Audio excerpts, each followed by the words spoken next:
Fusilamientos, sí, hemos fusilado, fusilamos y seguiremos fusilando mientras sea necesario. Nuestra lucha es una lucha a muerte.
Ernesto Guevara de la Serna es, para muchos, un ídolo.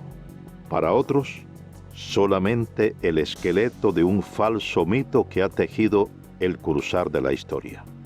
Las anécdotas sobre un joven idealista, luchador infatigable a favor de los necesitados, de un Robin Hood latinoamericano, han sido desmentidas por varios historiadores. Guevara, hasta llegar a Guatemala, no tenía formación ideológica ninguna. Era el aventurero aquel que lo que le interesaba era el juego de fútbol y la indiferencia y la fotografía que tomaba.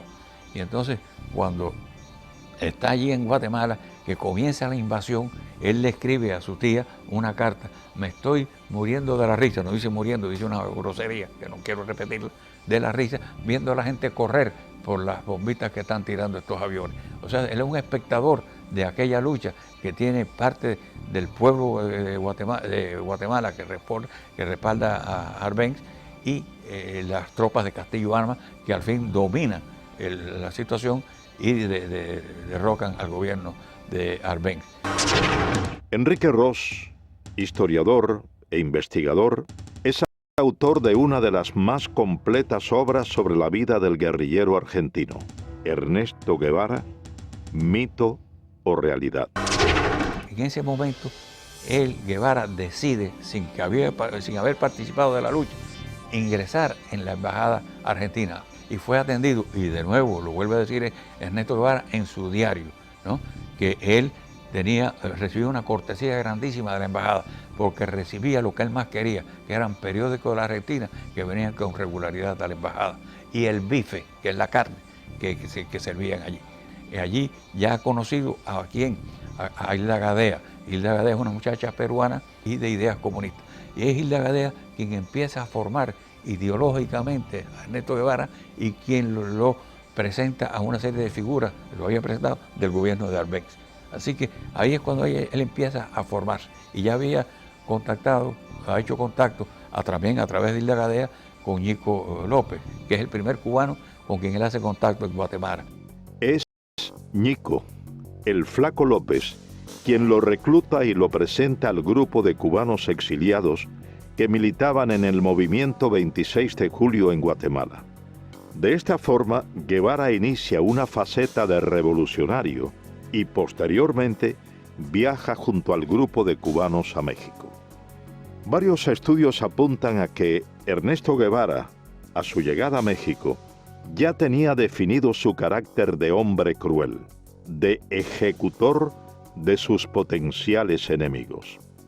En carta dirigida a su amiga y exnovia Tita Infante, señala: si se hubieran producido esos fusilamientos, el gobierno hubiera conservado la posibilidad de devolver el golpe, refiriéndose al derrocamiento del gobierno de Jacobo Arbenz en Guatemala. Yo conocí a Guevara a mediados del año 56 en México. Ahí una cafetería, un bar que había ahí, por el Zócalo, pegado ahí al Zócalo, que ahí concurría muchos revolucionarios, ¿no? De distintas tendencias, ¿no? Lázaro Guerra militó en los movimientos revolucionarios cubanos. Marchó a México en calidad de exiliado y fue uno de los sobrevivientes de la expedición del Corintia. A mí el que me presenta es Ñico López. Pero al otro día que Ñico López viene, me dice, oye, lo que te presenté, fulano, eso no sirve, ¿verdad? No te creas que vaya, cualquier cosa, eso no sirve. Él no es como tú y como nosotros y como yo. Este tipo es un tipo maquiavélico, ¿sabes? Y él es que le lleva y trae a Fidel todo el trajín de nosotros. Es un tipo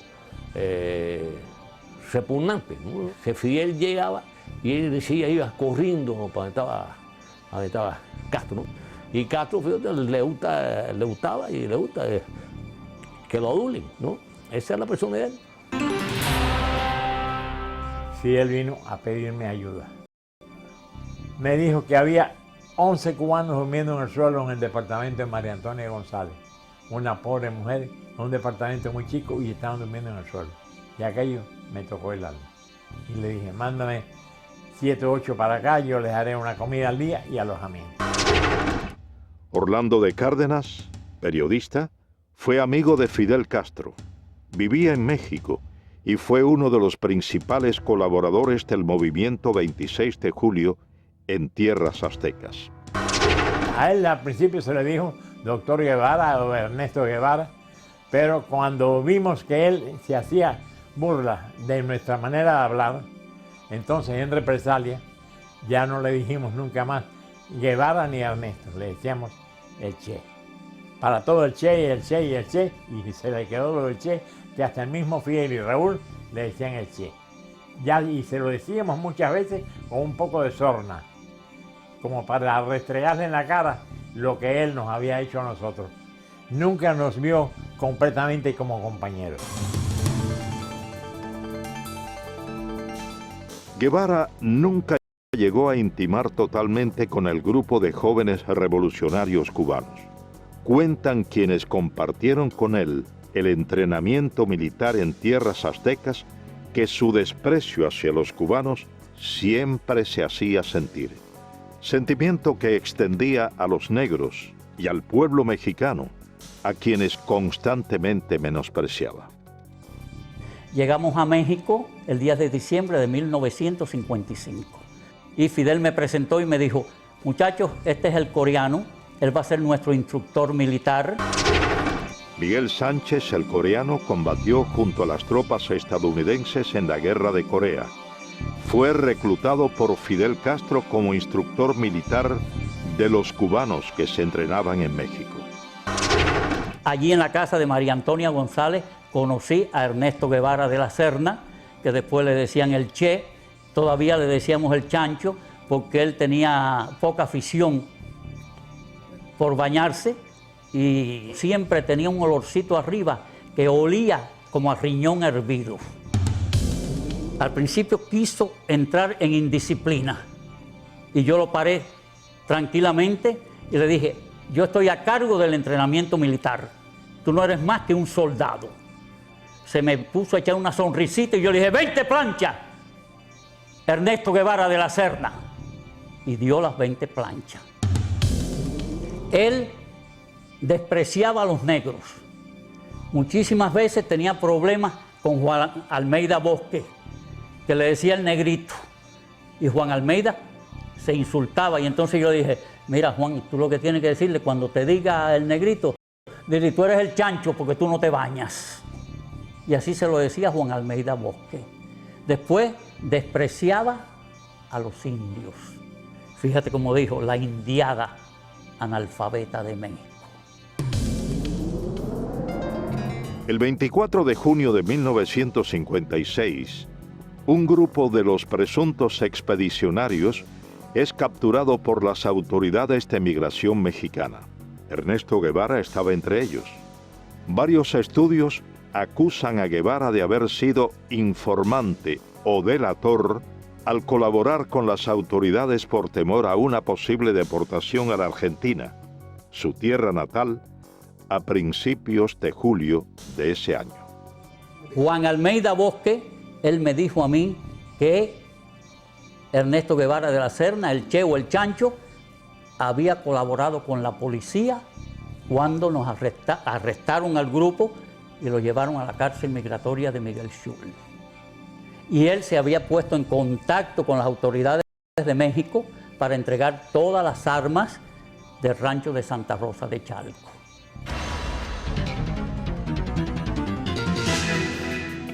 A la salida de la cárcel Miguel Schultz en México, Ernesto Guevara aún tenía dudas sobre su futuro y en particular sobre su propósito de participar en la expedición a Cuba.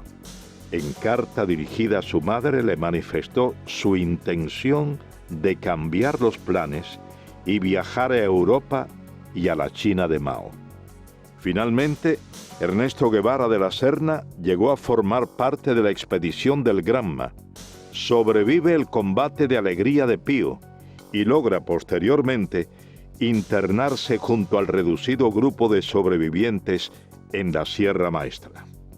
Aproximadamente 2 meses más tarde, en carta fechada enero 28 de 1957, a solo 6 días de haber reconocido matar a un hombre por primera vez en el combate de Llanos del Infierno, Guevara le expresa a su entonces esposa, la peruana Hilda Gadea, quien posteriormente la publicara en su libro Ernesto, la memoria del Che Guevara. Querida vieja, estoy en la manigua cubana, vivo y sediento de sangre. Una vez se coge un guajiro que no estaba, que según los datos, según todo coincidía que él era chivato del ejército, ¿no? Pero no había una seguridad concreta, el tipo nunca confesó. Jaime Costa fue asaltante del cuartel Moncada, expedicionario del yate Granma y comandante del ejército rebelde. Fue enviado por Castro a reagrupar a los miembros del movimiento 26 de julio, exiliados en Centroamérica. Entonces se formó el tribunal y acordamos que no hay una seguridad que él haya sido un delator de una operación. Por lo tanto, no se puede quitarle la vida. Y el Che dice, bueno, si no la quitan ustedes, se la quito yo. Entonces todo el mundo se viene mirando ahí, ¿por qué tú lo vas a matar, chico? Tú ves que tú no eres cubano. Es un cubano. Y no ha confesado que es delator. Y Ramiro dice que no se puede fusilar como presidente de ese tribunal. Y en ese momento, ¿qué más grado tiene? Y entonces él sacó la pistola y lo mató ahí. Y ahí donde el Che tiene la frase esa, ante la duda no hace más nada, hay que fusilarte.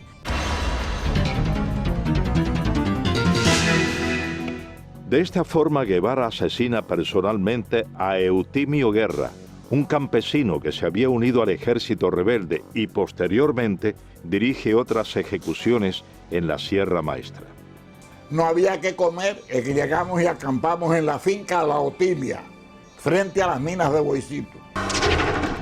Luciano Medina fue capitán del ejército rebelde, hombre de confianza y correo de Fidel Castro. Participó en la invasión de Oriente a Occidente bajo las órdenes del comandante Camilo Cienfuegos.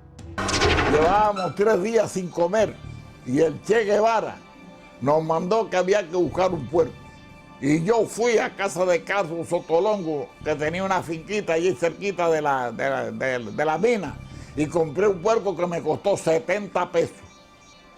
Entonces ya estábamos comiendo allí, toda la tropa estaba comiendo, y entonces llegó un señor y le dijo al Che Guevara, bueno, es que tenemos un chivato que hay que ver cómo se saca ese hombre de aquí, que se llama Juan Pérez, dueño de la finca Rancho Claro, que es un cosechero de café.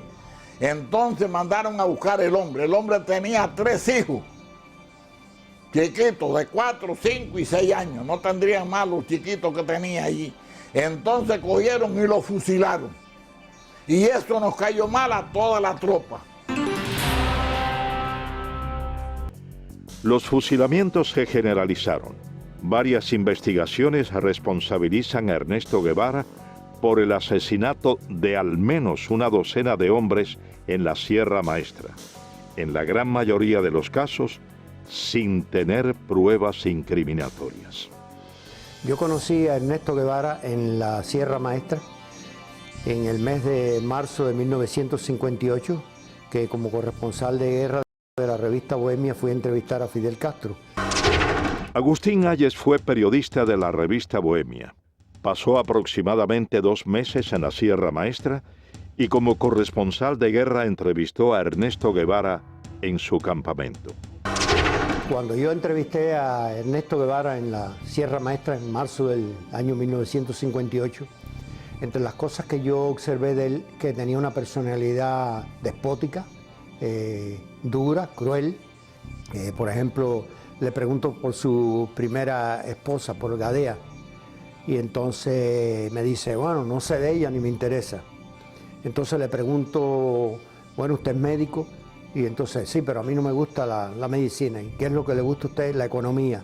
Después, con el tiempo, estudiando la personalidad de él, es cuando uno confirma que él tenía esa característica de crueldad y de odiar. Por ejemplo, él escribió cosas como esta: odio a la civilización. América será el teatro de mis aventuras. Huir de todo lo que me molesta. Donde me lleven los acontecimientos. Mi ambición de horizonte y mi fatalismo. Me interesa la nueva China por estar acorde a mis ideas políticas. Yo vivo con ese espíritu anárquico que me hace soñar horizontes. Mis amigos son amigos mientras piensen políticamente como yo. No soy moderado y trataré de no serlo nunca.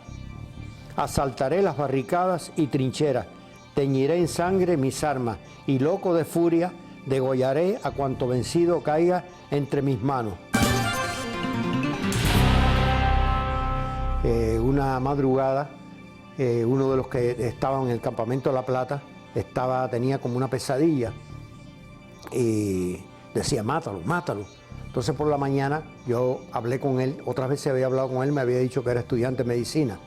Él se llamaba, era capitán Humberto Rodríguez. Entonces me dijo que él era el jefe del pelotón de fusilamiento, que allí fusilaban. Entonces me contó una anécdota de eso, de mátalo, mátalo. Era una de las personas que llegó un momento que él dudó y entonces le daban la orden de que tirara y él tiró. Entonces me empezó a contar de que había fusilamiento, que lo mismo fusilaban allí en el campamento de Fidel en La Plata que en el de Che, en la mesa, en la pata de la mesa. En una ocasión me dijeron que iban a haber un fusilamiento, que si yo como periodista quería verlo, yo dije que no. El camarógrafo que estaba conmigo era Guayo, Eduardo Hernández Guayo, le decíamos. Y entonces tampoco fue. Pero sí había muchos testimonios allí de que él fusilaba.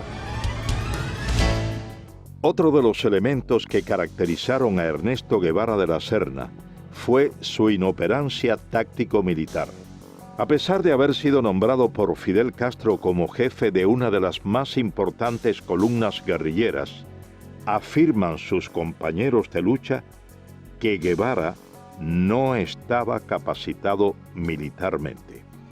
Yo conocí a Guevara desde antes de ser comandante yo, en la Sierra Maestra. Yo llegué a la Sierra procedente de Costa Rica cuando ya había varios meses de lucha y pues nos relacionamos y me tocó hasta estar bajo las órdenes de él por un tiempito, varias semanas, y lo conocí de cerca.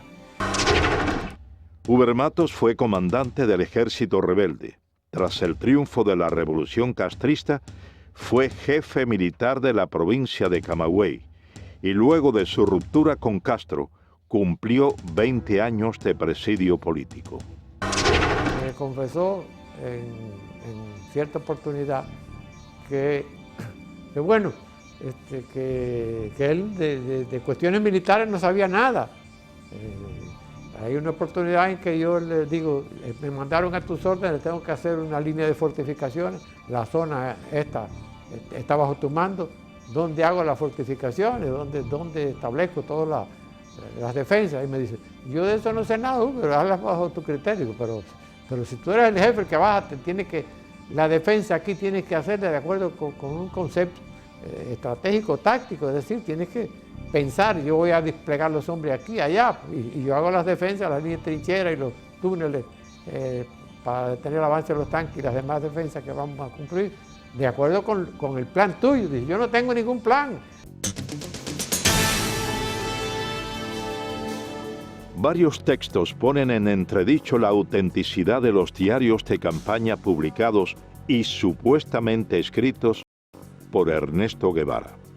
Durante el paso de la columna número 8 Ciro Redondo por Camagüey, Guevara y su tropa tienen que huir después de un enfrentamiento con fuerzas del ejército del general Fulgencio Batista, abandonando en el lugar de los hechos toda la correspondencia y los manuscritos del diario de campaña de Guevara en la Sierra Maestra.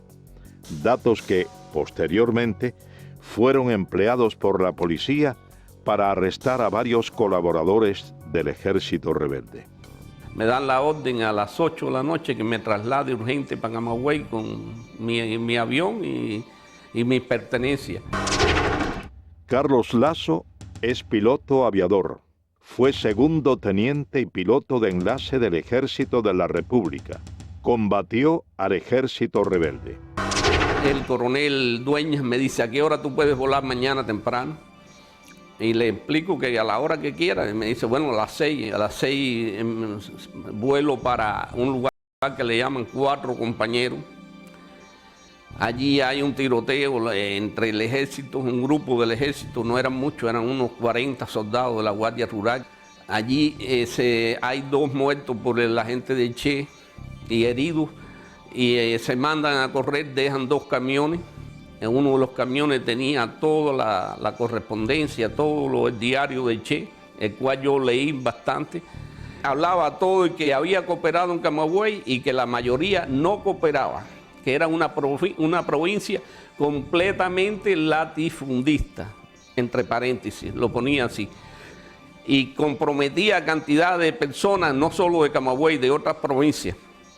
Muchos pertenecían, pero muchos, al Partido Comunista del pueblo que ellos hablaban, de Guaymaro, de Baraguá, de Florida, de todos esos lugares.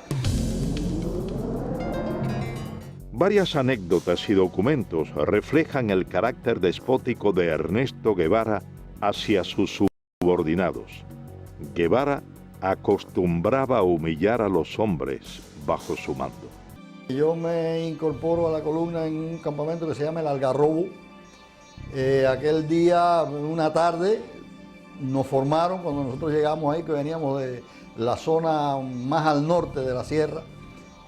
Cuando llegamos allí, por la tarde nos formaron, éramos unos 200, 300 hombres, alrededor de eso. Y ahí vino Guevara y nos habló. Eduardo Pérez fue primer teniente del ejército rebelde. Se incorporó en las villas a la columna número 8 Ciro Redondo, que comandaba Ernesto Guevara. A nosotros nos mandan a la zona que va entre Fomento y El Pedrero, en un lugar un poquito más adelante de un lugar que se llama Cipiabo. Empezamos a combatir de acuerdo con las órdenes que teníamos, no nos habían situado todos éramos bisoños ahí, no nos habían situado ningún personal experimentado. El primer día, en el primer combate, cuando llevábamos 2 o 3 horas combatiendo, vimos que allí no había posibilidad de resistir, nos retiramos e hicimos una línea de resistencia como 1 kilómetro más atrás. Ahí mandaron a alguna gente experimentada, 4 o 6 gente experimentada, entre ellos Rogelio Acevedo, los mandaron a esa línea de combate y ahí estuvimos combatiendo 3 días continuados. En esos 3 días no recibimos comida, no recibimos nada, y en el tercer día viene Camilo, que traía unas armas de Yaguajay, y vino hasta el Pedrero. Cuando llega Camilo al Pedrero, los otros que están allí, nadie se atreve a mandarnos nada de comer. Cuando llega Camilo, allí al Pedrero, el Che no está, y Camilo empieza a preguntarle cómo está la situación. Y Camilo dice, pero ven acá y a estos hombres, ¿por qué no le mandan comida? No, porque el Che dice que no, porque se tuvieron que retirar de la primera posición que tenía. Dice Camilo, no, pero que los maten a tiro, que los maten el ejército, pero ¿cómo los va a matar de hambre el argentino este? No. Y esa tarde nos llegó a nosotros cajas de malta, salchichones, cajas de galletas, y pudimos comer esa tarde después de 3 días. La primera misión de Ernesto Guevara tras su llegada a las villas fue tomar el control de la zona hasta ese entonces en manos de los guerrilleros que operaban en el Segundo Frente Nacional del Escambray. Guevara realiza su primer contacto con los miembros del Directorio Revolucionario Estudiantil 13 de marzo y aprovecha la reunión para dejar en claro su posición de hombre fuerte y sin escrúpulos, al asesinar durante ese primer encuentro a 2 campesinos acusados de ser chivatos. Guevara llega a las villas. Él tenía un interés especial en hablar con nosotros, quizá por la aureola que representaba que los grupos nuestros estaban formados por gentes estudiantes, pichones intelectuales algunos. Roberto Bismarck fue capitán del Ejército Rebelde, miembro del Segundo Frente Nacional del Escambray, participó en el primer encuentro conocido como el Pacto o Reunión del Pedrero. Fuimos a la reunión aquella, una reunión que tuvo lugar en el Pedrero, una sección del campamento de nosotros, y allí lo conocimos. Lo conocimos como podíamos conocer a cualquier otro. Y estuvimos conversando quizá un periodo de unas 4 o 5 horas. Ese fue el contacto mío y de nosotros con este personaje. Pensamos que este hombre no tenía ninguna intención idealista ni remotamente.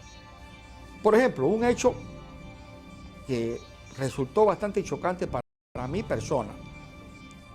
Hubo una pequeña operación militar en la cual se logró apresar algunas personas, algunos de ellos guajiros, que supuestamente habían estado colaborando, a mí no me contaba, pero eso era lo que se le adjudicaba, con el régimen de Batista. En forma arbitraria, yo fui testigo de que el Che Guevara dijo que a esa gente, como eran unos colaboradores de la llamada dictadura, había que castigarlo con la muerte. Y sin juicio previo, incluso contra la protesta, no vamos a decir protesta, contra el juicio de nosotros de que no debía de acelerarse un tipo de acción en ese momento porque no habían garantía para la persona que supuestamente estaban acusadas. El Che Guevara dijo que no, que eso había que matarlos. Y a 2 de ellos fui testigo presencial de que con su pistola los mató. Ernesto Guevara subestimó a los miembros del Segundo Frente Nacional del Escambray que combatían en la zona central de la isla y no aceptó la autoridad de los comandantes que combatían en esa región montañosa. Al entrar el Che Guevara a la provincia de Las Villas, por la parte noroeste de Banao, nos encontramos con él allá, que él estaba acampado con miembros del directorio revolucionario, con el comandante Cubela. Elías Nazario fue capitán del Ejército Rebelde, miembro del Segundo Frente Nacional del Escambray y ayudante personal del comandante de la Revolución, Jesús Carrera Sayas. Él y el comandante Carrera tuvieron una buena discusión, ¿no?, por la zona que se estaban disputando, ¿no?, porque ya el Che venía diciendo que era comandante en jefe del Escambray.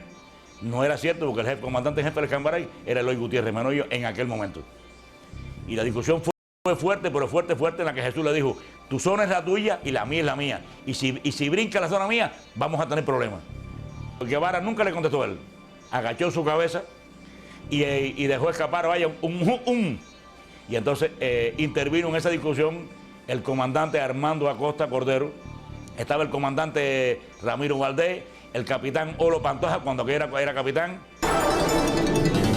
Es precisamente el fusilamiento del comandante de la Revolución, Jesús Carrera Sayas, uno de los hechos que resaltan el carácter vengativo de Ernesto Guevara de la Serna.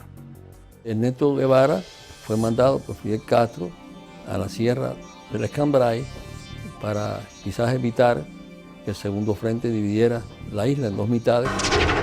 Armando Fleites, médico, fue comandante del ejército rebelde y uno de los fundadores del Segundo Frente Nacional del Escambray. El Segundo Frente Nacional del Escambray envió como oficial para las primeras conversaciones con Ernesto Guevara al comandante Jesús Carrera. Jesús Carrera, cumpliendo los acuerdos del Segundo Frente, dio unas cartas y se creó una situación quizás desde ese momento antagónica y difícil entre Guevara y Jesús Carrera. El resultante de esa situación, en el transcurso del año que pasó, pues se fue acentuando la situación personal y nosotros, yo personalmente y unos cuantos oficiales más del Segundo Frente, en la cabaña, le planteamos que si era tanto, no había que hablar mucho, que nosotros lo enviaríamos a buscar y que en un duelo, en una forma frontal, se dilucidaran esas situaciones. Entonces él dijo que no tenía intenciones en tener un duelo ni tener una cosa con Carrera. Entonces dijimos, bueno, si es esa situación, pues ya vamos a dar este episodio por terminado, ¿no? Y sin embargo, por órdenes del Che Guevara con Fidel Castro, es que prenden a Jesús Carrera. Y más tarde Jesús Carrera es fusilado, precisamente, por la persecución y por la venganza, el odio, el resentimiento y la cosa de personalidad. No quiso dilucidar como dilucidan los hombres en un frente de combate o en un duelo, sino veló la oportunidad y por la espalda lo lleva, tenía todo el poder y por la espalda le cuesta la vida. Entre las hazañas injustamente atribuidas a Ernesto Guevara de la Serna está la toma en la ciudad de Santa Clara de un supuesto tren blindado. Varios de los protagonistas de ese hecho contradicen lo expuesto por el régimen castrista y manifiestan que todo lo orquestado, más que una proeza militar, fue una traición a una negociación ya acordada por el Segundo Frente Nacional del Escambray con oficiales del ejército de Batista. El tren blindado fue una acción de traición del Che Guevara al Segundo Frente Nacional del Escambray. Lázaro Asensio, abogado y periodista, fue comandante del ejército rebelde y miembro del Segundo Frente Nacional del Escambray. Las tropas nuestras estaban peleando en la zona de Manicaragua y de Cumanayagua. Y el señor Cuso Gómez fue a verme para venir a avisarme de que el tren blindado, el famoso tren blindado, estaba dispuesto a entregarse a el Segundo Frente Nacional del Escambray. Las condiciones eran muy sencillas.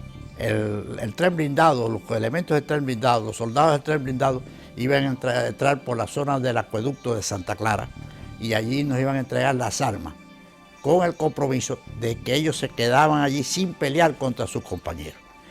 Pero por filtraciones que sucedieron, el Che se entera de esa posibilidad y entonces, ¿qué es lo que hacen ellos? Atacan al tren blindado antes que darle la oportunidad que el tren blindado se entregara a nosotros y ahí se produce el ataque de Santa Clara.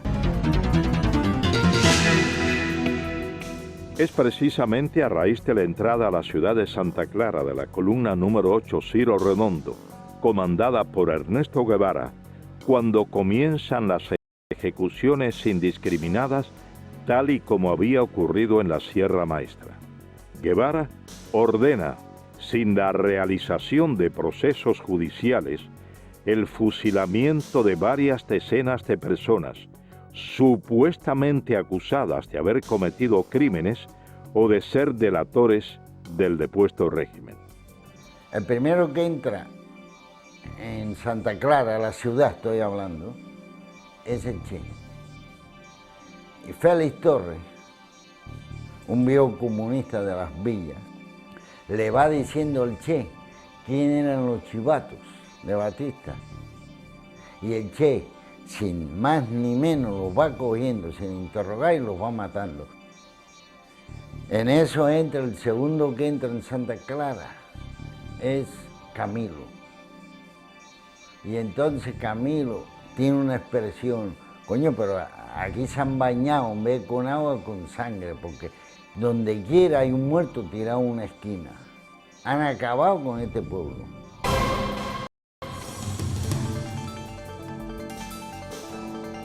Triunfa la Revolución Cubana.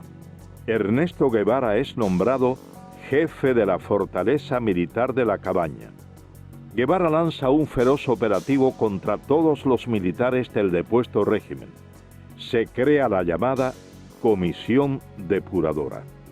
Estuve trabajando en la fortaleza de La Cabaña a las órdenes de Ernesto Che Guevara, que era el jefe militar de esa fortaleza. Napoleón Vilaboa había sido miembro del movimiento 26 de julio. En enero de 1959 comenzó a trabajar en la llamada Comisión Depuradora en la fortaleza de La Cabaña, bajo las órdenes de Ernesto Guevara. La Comisión Depuradora es un organismo que se crea, lo crea el gobierno de Fidel Castro con el pretexto de depurar las Fuerzas Armadas en Cuba. Claro, el fin de esto era simplemente implantar el terror revolucionario en Cuba mediante los fusilamientos. Esos fusilamientos eran una cosa arbitraria, porque los infelices que llevaban allí ya estaban previamente sentenciados a muerte, como en el caso, por ejemplo, del primer teniente José Castaño, que había sido jefe del BRAC y que fue asesinado personalmente por el Che Guevara en su propia oficina, y contra el cual no había ningún tipo de pretexto legal para poder fusilar, porque este señor ni había matado ni había torturado a nadie durante el régimen de Fulgencio Batista. Mi padre fue asesinado por Ernesto Guevara el 7 de marzo de 1959. La razón por la cual Ernesto Guevara mata a mi padre es por la razón de que mi padre tenía un extenso conocimiento sobre las actividades comunistas en Cuba. Desde hacía 2 o 3 años, mi padre era el segundo jefe, primeramente del Servicio de Inteligencia Militar y después del BRAC, que era el Buró de Represión de Actividades Anticomunistas. Mi padre poseía uno de los mejores archivos de todo el sistema comunista que funcionaba en aquel entonces en todo Centro y Suramérica. Las condiciones en las que fue asesinado, él estaba preso en La Cabaña desde hacía aproximadamente 3 meses, y cuando llegó el juicio, que se hizo el 6 de marzo, se hizo un juicio que prácticamente no tenía sentido. El tribunal lo sentenció a muerte aproximadamente a medianoche, y entonces se hizo una evaluación del caso de Castaño y se mandó una, podemos decir, una comisión para que se hablara con Fidel Castro en ese momento para que no se matara al teniente Castaño, ya que el teniente Castaño no tenía ningún muerto ni ninguna persona que haya sido herida o maltratada por él. Cuando Fidel se comunicó con Ernesto Guevara le dijo que ya era muy tarde, que la orden ya había sido hecha por él, y él en su despacho primeramente lo interrogó, lo maltrataron físicamente, y como no se podían poner de acuerdo de ninguna forma, el Che Guevara, dándole una vuelta a la oficina con su pistola, le dio 2 balazos en la cabeza. A Ernesto Guevara se le atribuye el fusilamiento de varios centenares de hombres, en su mayoría miembros del antiguo régimen, durante los aproximadamente 4 meses que estuvo al frente de la fortaleza militar de La Cabaña. El Che tenía solamente una divisa: ustedes están aquí para pasar los expedientes rápido. La comisión está trabajando muy lentamente y nosotros tenemos que ir juzgando a todos estos criminales lo más rápido posible. José Vilasuso, abogado, comenzó a trabajar en enero de 1959 bajo las órdenes de Ernesto Guevara como instructor de expedientes en la llamada Comisión Depuradora. Me llamó la atención la forma como él me adoctrina, ¿verdad? La forma como él me dice lo que tiene que ser mi trabajo. Dice, mira, aquí esto es un tribunal muy sencillo, todo lo que ustedes tienen que hacer es instruir los expedientes. El oficial investigador siempre tiene la razón, siempre dice la verdad. O sea, no tenemos más que aceptar, acogernos a lo que él dice en el informe. Tú vas a organizar, vas a instruir tus expedientes y después los pasas al Ministerio Fiscal. O sea, la labor es bien sencilla, es una labor de profesional, pero muy limitada. Esas fueron más o menos sus palabras, es la idea. Dice, de luego, después se me echó así para atrás, ¿no? Sonriente, y me dice, aquí vas a ver cosas muy sabrosas, ¿sabes? Guardé silencio y al día siguiente comencé a trabajar. Allí se generalizaba con un eslogan político. Son asesinos, son criminales, pertenecen a una dictadura, tienen que ser ajusticiados. Eran hombres que no vamos ahora a juzgarlos, ¿verdad? Pero no nos correspondía a nosotros ejecutarlos. Yo preparando la sentencia y él pues dirigiendo el paredón. Fui al paredón. Me acerqué al lugar, me paré junto a los postes. Me fijé bien el lugar donde se situaban los reos. Efectivamente el paredón estaba a la espalda y más o menos lo que era la altura del pecho a la cabeza, pues se veían los impactos de las balas, ¿no? En una línea recta. La sangre coagulada a los pies, porque claro, se sacaba el cuerpo inmediatamente después de la ejecución, pero aquello quedaba atento en sangre. Ahí estuve mucho rato, imaginando qué es lo que es un hombre parado, amarrado a un poste, y 6 hombres que no lo conocen, a quienes nada le hizo, y quien por la razón de vestir un uniforme distinto va a ser ejecutado.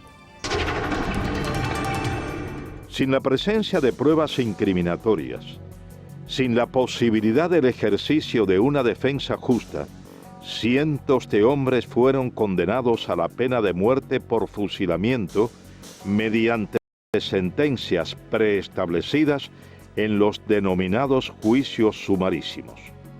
Ernesto Guevara preparó a muchos de sus hombres de confianza, quienes dirigieron o firmaron las ejecuciones a lo largo y ancho de la isla con la misma falta de escrúpulos que su jefe. Y estoy en el despacho del jefe del regimiento de Santa Clara, que era Ramiro. Pero Ramiro no funcionaba allí. Ramiro se pasaba. Yo no sé en qué andaba, pero no estaba en el despacho. El que estaba era Olo. Con Olo Pantoja yo tenía buenas relaciones. Yo me llevaba muy bien con Olo, tenía un gran aprecio. Orlando Olo Pantoja fue capitán del ejército rebelde. Fue hombre de la entera confianza de Ernesto Guevara. Murió en Bolivia como miembro de la guerrilla guevarista. Entonces yo estoy en el despacho, sentado y conversando con Olo, y diciéndole que tiene que licenciarme, que si no, que me vayan a coger preso, porque a mí el ejército no me interesa. Me dijo, está bien, vamos a licenciarte, y mandó a uno allí que me hiciera los papeles. Entonces entra un soldado y le da un papel y le dijo, mira, eso de las crucecitas son los que van a fusilarse mañana. Y yo voy, me pongo por detrás de él porque había amistad. Y le digo, ven acá, Olo, y esa gente ya lo jugaron. Y dice, no, eso lo van a jugar esta noche. Y yo, pero ¿cómo se lo van a jugar esta noche? Ya saben lo que van a fusilar mañana. Dice, bueno, eso es así. Estando yo unos 15 días preso en la cabaña, me llaman por los altavoces del penal a la oficina y me encuentro allí con Aleida March y con Ernesto Guevara. Ernesto Guevara caminando por todo aquel pasillo con las manos a la espalda y yo sentado con Aleida March. Roberto Martín Pérez, amigo de la infancia de Aleida March, segunda esposa de Guevara, fue dirigente de la conspiración de Trinidad y cumplió 28 años de presidio político en Cuba. Y de buenas a primeras ese individuo se me para enfrente y me dice, a ti hay que fusilarte. Yo tenía antecedentes de que Ernesto Guevara en muchas ocasiones anteriores había sacado a los hombres de ahí presos y los había fusilado sin un previo juicio. Así que no me extraño nada de esta bravuconada de este hombre. En las gestiones que estábamos haciendo para tratar de salvar a mi hermano antes del juicio final, yo había ido a la cabaña con el ingeniero Viamonte, que trabajaba conmigo en la compañía de electricidad, a ver a Guevara, ya que él había estado alzado con él en la sierra. Entonces Guevara lo recibió muy bien, allá con las patas encaramadas arriba de un escritorio, sin zapatos, rascándose los chicotes ahí como si fuera no sé ni qué. A mí me causó muy mala impresión. Vi la cara de hipócrita, de sinvergüenza que tenía, desde luego. Entonces el ingeniero le empezó a explicar. Y él le dijo, no, aquí no hay toalla para nadie. Dijo, no es cuestión de toalla, es cuestión de que están cometiendo un error. La revolución está cometiendo un error y es un inocente, muchacho joven. Y no. Él vestía el uniforme de Batista, decía. El uniforme azul de Batista, que no era de Batista, era de la República. Pero no hay toalla para nadie. Casi que nos botó de allí, desde luego. Y se dirigió a uno que tenía al lado y le dijo, oye, encarga tres cajas más que estos van para allá. Uno de los elementos más distintivos del carácter criminal de Ernesto Guevara fue su desprecio, no solo hacia los hombres y mujeres condenados por él, a quienes consideraba sus enemigos, sino también a los familiares de estos. Este incidente durante un día de visitas a los prisioneros en la fortaleza militar de la Cabaña da prueba de ello.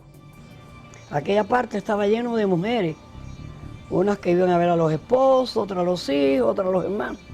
Y entonces en eso abrieron la puerta de atrás y todas las mujeres se arrimaron a ver y que saliera una máquina. Entonces las mujeres todas rodearon la máquina y empezaron a decirle que qué pasaba, que por favor que los dejara entrar a ver a sus familiares, que hacía días que no lo veían, que le llevaban comida y le llevábamos de todo. Y entonces él eso sí nos miró con una cara de estúpido y nos dijo, están castigados y hoy no hay visita para nadie. Al decir eso, todas las mujeres empezaron a gritar y empezaron a coger el carro y a darle por un lado y por el otro y lo movían todo. El chofer le dijo, sube a la ventanilla, y eso así lo subió. Y entonces llamó por teléfono y vino una patrulla de soldados de esos con una fusta y a todo el mundo le empezó a dar. Tras aproximadamente 4 meses al frente de la fortaleza militar de la Cabaña, Ernesto Guevara ocupó varios cargos durante el comienzo de la Revolución Cubana. Primero, fue presidente del Banco Nacional de Cuba y posteriormente ministro de Industrias. En todos estos, primó su incapacidad profesional y una constante, sembrar el terror como base o medio para el sometimiento. Yo conocí a Ernesto Guevara en el año 1959, cuando Felipe Paso, que con la revolución lo nombraron presidente del Banco Nacional, me citó para diseñar lo que hoy es el Hospital Ifigenia Amejeira, ¿no? Nicolás Quintana, arquitecto, fue designado para diseñar el edificio del Banco Nacional de Cuba, posteriormente transformado en el Hospital Hermanos Almejeira. Cuando Ernesto Guevara sustituye a Pasos en el Banco Nacional, lo primero que hace, como que éramos los arquitectos del edificio, nos invita a mi socio Miguel Ángel Muenque y a mí. Yo me encuentro a este señor en el despacho donde tantas veces yo había ido, ¿no? Cuando Felipe estaba, con los pies arriba de las mesas, una bota se la había quitado, las medias estaban rotas y me acuerdo todavía como si fuera hoy los dedos que se meneaban, ¿no? Y a mí aquello me pareció una cosa kafkiana, ¿no? Porque me pareció increíble que el presidente del Banco Nacional de Cuba fuera ese personaje que estaba sentado allí. Entonces su primera frase fue, usted es burgués, ¿no? No sé por qué, la cogió conmigo, ¿no? Yo dije, no, comandante, yo no soy burgués. Ah, ahora usted es revolucionario. No, yo no soy revolucionario. Burgués era mi bodeguero. Yo soy gran burgués.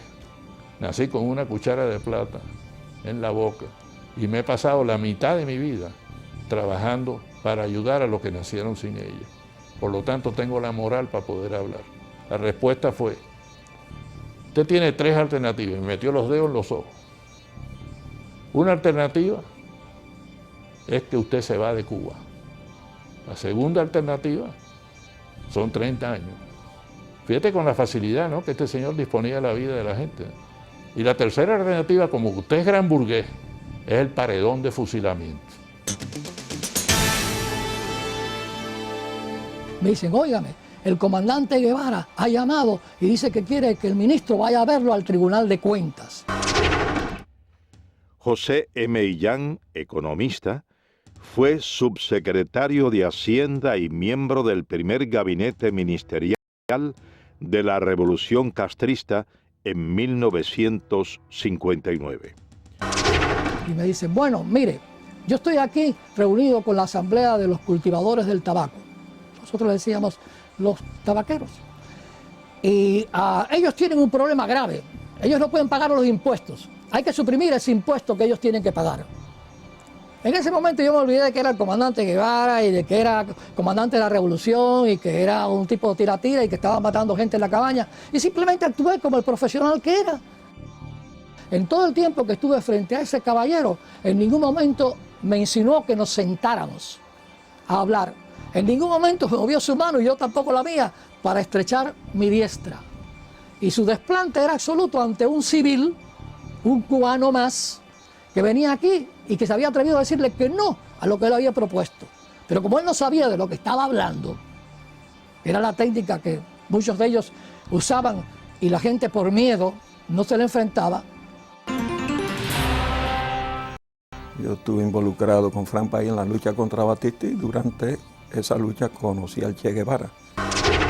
José Pepín Pujols fue miembro del movimiento 26 de julio. Fue llamado por Guevara para colaborar como supervisor de la planta de níquel y cobalto de Moa y práctico de puerto. Entonces, él, que ya nos conocíamos, me encomiendan la labor de ir a Moa para hacer un reporte y preparar el puerto para recibir todos los petroleros, todos los barcos. Y cuando yo vuelvo en una de las tantas reuniones que tuvimos en La Habana, entró un ayudante del Che con un montón de papeles y se quedó parado. Entonces el Che le dijo, ¿qué quieres? Le dice, pasa que estos son revolucionarios. Los papeles eran los fusilamientos del día siguiente. Él cogió todos los papeles, los firmó sin mirar, porque no importaba quién fusilaba, había que fusilar para sembrar el terror. Entonces muchos de los ingenieros jóvenes hablaban con él bajo la intimidación que tenía de esa arrogancia de decirte, la revolución no tiene a menos fusilar al mejor de los comandantes, así que no es nada fusilar al mejor de los ingenieros.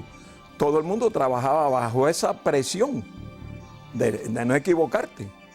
Entonces tú te limitabas a hacer las cosas en la manera más segura. Como práctico de puerto es un riesgo entrar un barco de noche, pues no, cerré el puerto y el barco se tenía que quedar esperando allá afuera, que le costaba, incrementaba el costo de demoras, pero todo el mundo empieza a trabajar con temor. Ernesto Guevara de la Serna, a pesar de ser tan cruel y despiadado con sus enemigos políticos y practicar el despotismo en exceso y en ocasiones la indiferencia con sus subordinados, siempre sintió temor al enfrentar a Fidel Castro. Varias investigaciones muestran que desde el primer encuentro entre ambos en Ciudad de México en 1955, Guevara mostró ese sentimiento y Fidel Castro, al constatarlo, llegó hasta abusar del guerrillero argentino. Mientras yo esperaba allí en el tercer piso, hablando con Fidel ese día, que me empezó a preguntar cómo andaban las cosas, y yo igual. José Ignacio Rasco, abogado, compañero de Fidel Castro durante 11 años de la etapa estudiantil, fue llamado por este a colaborar con la revolución en el año del triunfo insurreccional. Y en eso llega el Che Guevara, y el Che Guevara le dice algo a Fidel, que había que proteger a un señor que estaba acusado de que podía traicionar a la causa revolucionaria y que había que fusilarlo. Y entonces Fidel ha cogido por la solapa al señor Che Guevara y pero Che, no seas idiota, no te acobardes. Si tú quieres, lo fusilas. Si te parece mejor, lo pones en un avión y lo mandas para el exilio. O si no, lo dejas que se pudre en la cabaña. Esta anécdota, a mi juicio, retrata cómo era la sumisión de el Che Guevara a Fidel Castro en aquellos momentos ya. Es decir, siempre le tenía pánico, le tenía miedo. Podían discutir mucho, pero al final el Che siempre agachaba la cabeza. Tras apenas 4 años de haber llegado al poder, Ernesto Guevara se convierte en una de las principales banderas propagandísticas de la Revolución cubana. Durante su intervención ante la Asamblea General de las Naciones Unidas, el 11 de diciembre de 1964, Guevara, haciendo uso de su derecho a réplica y debido a las constantes interrogantes de los delegados presentes, reconoce la realización de ejecuciones en la isla. Fusilamientos, sí, hemos fusilado, fusilamos y seguiremos fusilando mientras sea necesario. Nuestra lucha es una lucha a muerte. Es precisamente el empleo de la pena de muerte como método para la instauración del terror una de las constantes que caracterizaron a Guevara, quien identificó a los Estados Unidos como su principal enemigo y desató contra este y el denominado imperialismo yanqui una guerra sin cuartel, recabando en los partidos comunistas de Asia, África y América Latina fundamentalmente el apoyo para emprender tales acciones, acciones consideradas hoy como terroristas. Durante su mensaje a la Tricontinental, Guevara proclama textualmente: el odio como factor de lucha, el odio intransigente al enemigo, que impulsa más allá de las limitaciones naturales del ser humano y lo convierte en una efectiva, violenta, selectiva y fría máquina de matar. Nuestros soldados tienen que ser así. Un pueblo sin odio no puede triunfar sobre un enemigo brutal. Seguidamente, Ernesto Guevara expresa una frase considerada por varios investigadores como uno de los fundamentos del terrorismo moderno. Hay que llevar la guerra hasta donde el enemigo la lleve, a su casa, a sus lugares de diversión, hacerla total. Hay que impedirle tener un minuto de tranquilidad, un minuto de sosiego fuera de sus cuarteles y aún dentro de los mismos, atacarlo donde quiera que se encuentre, hacerlo sentir una fiera acosada por cada lugar que transite. Ernesto Guevara organiza un grupo guerrillero en Cuba, parte a África. El Congo es el país escogido como punto detonante de la supuesta guerrilla africana. Llega Guevara al Congo, participa en una serie de batallas, pierde todas las batallas, nadie lo atiende, los dirigentes del Congo no le prestan atención.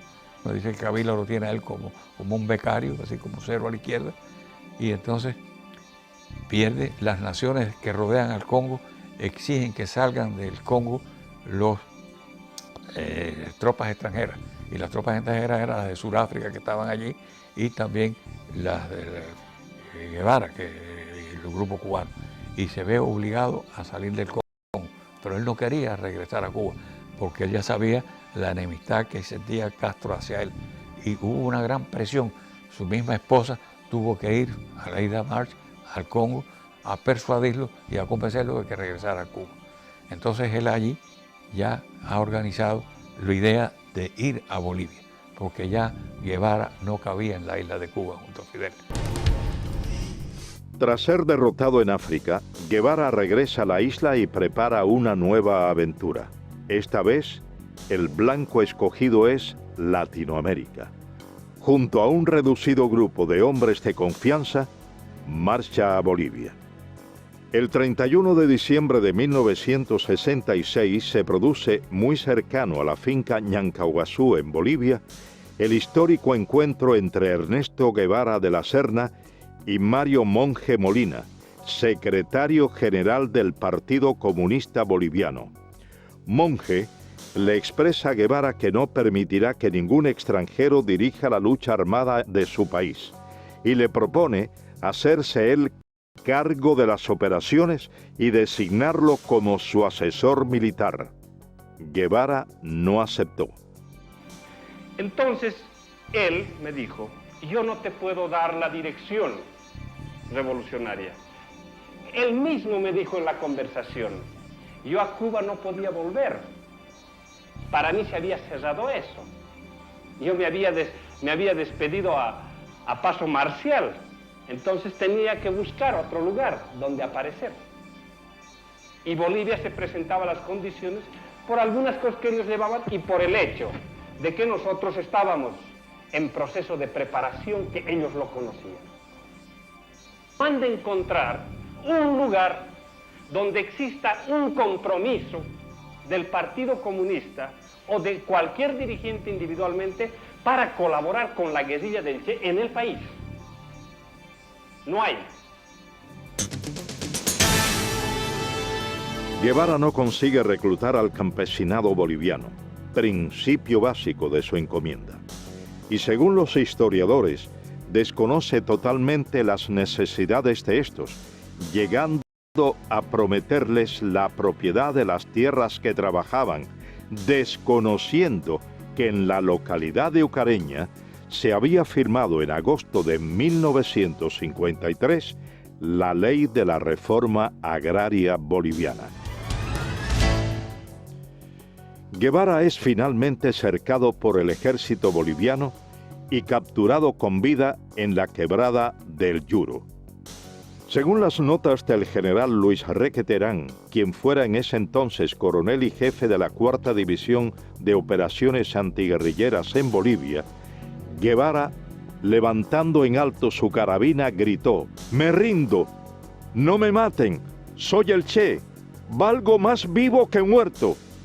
Cuando esto ocurría, relata el general Requeterán, el reloj marcaba las 13:30 horas del domingo 8 de octubre de 1967. En ese combate mueren la mayor parte de los guerrilleros. Cae preso el Che Guevara con Simón Cubas, que era el que lo estaba ayudando a salir, nombre de guerra Willy. Félix Rodríguez fue oficial de la Central de Inteligencia estadounidense. Fue el oficial que recibió la orden de ajusticiar a Ernesto Guevara tras su captura en Bolivia. Viene una llamada telefónica y piden al oficial de más alto rango. Yo tenía en ese momento el grado de capitán y en la higuera nada más cabían 2 tenientes más bolivianos, por lo tanto me llamaron a mí, contesté el teléfono y era del alto mando boliviano en Valle Grande, y eran instrucciones específicas del señor presidente, señor comandante de las Fuerzas Armadas, que eran 500-600. El código que teníamos era 500 Che Guevara, 600 muertos, 700 vivos. Pido que me lo repitan y me confirman 500-600. Cuando viene Centeno, lo llamo a un costado y le digo: mi coronel, hay órdenes de su gobierno de eliminar al prisionero. Y le doy los códigos. Las órdenes de mi gobierno es tratar de mantenerlo vivo a toda costa. Nosotros tenemos aviones y helicópteros para transportarlo a Panamá para interrogatorio. Con eso me mira y me dice: mira, Félix, usaba el nombre de Félix Ramos. Dice: hemos trabajado empíricamente, te agradecemos mucho, pero estas son órdenes del señor presidente y señor comandante de las Fuerzas Armadas. Si yo no la cumplo, a mí me votan deshonrosamente. Miró su reloj y me dijo: tienes hasta las 2 de la tarde para interrogarlo. Nuestro helicóptero va a venir varias veces, va a traer comida y municiones para nuestros soldados y se va a llevar nuestros heridos y nuestros muertos. Yo quiero tu palabra de caballero de que a las 2 de la tarde tú me traigas el cadáver del Che. Y lo puedes ajusticiar en la forma que tú quieras porque sabemos el daño que le ha hecho a tu patria. Y dije, mi coronel, trata de hacerles cambiar de idea, pero sonar una contraorden. Yo le doy mi palabra de hombre que yo le llevo el cadáver del Che.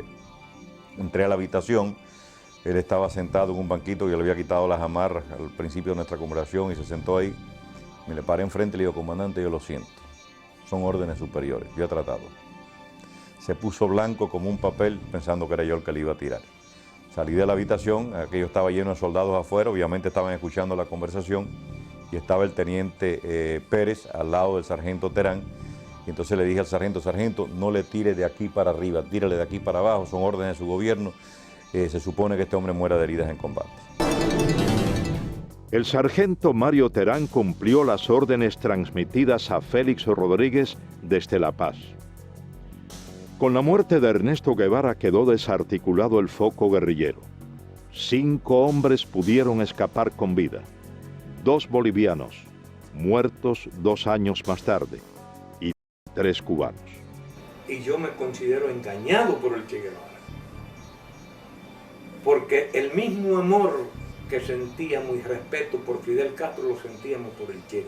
Yo nunca hubiera querido que me hubiesen preguntado a cuál de los dos quería más, porque no sabría dar la respuesta. Y creo que todos los que estaban a mi alrededor así lo sentían. Dariel Alarcón, Benigno, fue capitán del ejército rebelde. Llegó a ser coronel de tropas especiales en Cuba. Participó junto a Guevara en las guerrillas de la Sierra Maestra y en las insurgencias de El Congo y Bolivia. En la mayoría del pequeño grupo que habíamos allí, cubanos, todos habíamos pasado academias militares y que estábamos preparados ya militarmente. Yo, que era uno de los más brutos, ya podía dirigir una división. Pinares, que era un comandante, que mandaba ejército. Gustavo Machín, otro comandante. Vilo Acuña, otro comandante. Todos éramos reclutas. Ninguno podíamos tomar la decisión aún ni de situar una posta. Éramos nulos. Entonces, ¿por qué no aprovechó nuestra capacidad militar? Yo se la demostré. Porque yo fui el ametralladorista, fui el explorador, fui el punto de vanguardia. Pero después que quedamos, el día 8 de octubre, que quedamos 6, yo saqué 5 hombres hasta la frontera.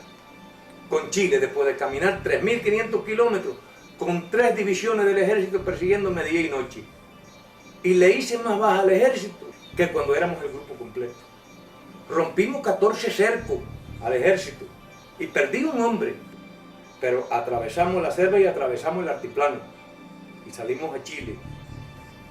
Por eso yo digo que hubo una falta en él y fue el de no darnos a nosotros la participación que tenía que darnos, no darnos a nosotros el derecho a discutir las cosas internas de la guerrilla. Él las pensaba, él las elaboraba y él nos las transmitía. Y lo que él dijera, él era lo que había que hacer. Nosotros no teníamos ni voz ni voto.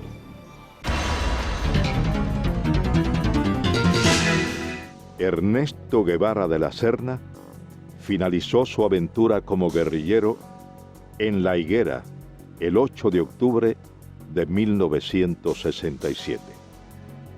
A casi 4 décadas de su muerte, para unos queda el mito, para otros solo el recuerdo de una pesadilla.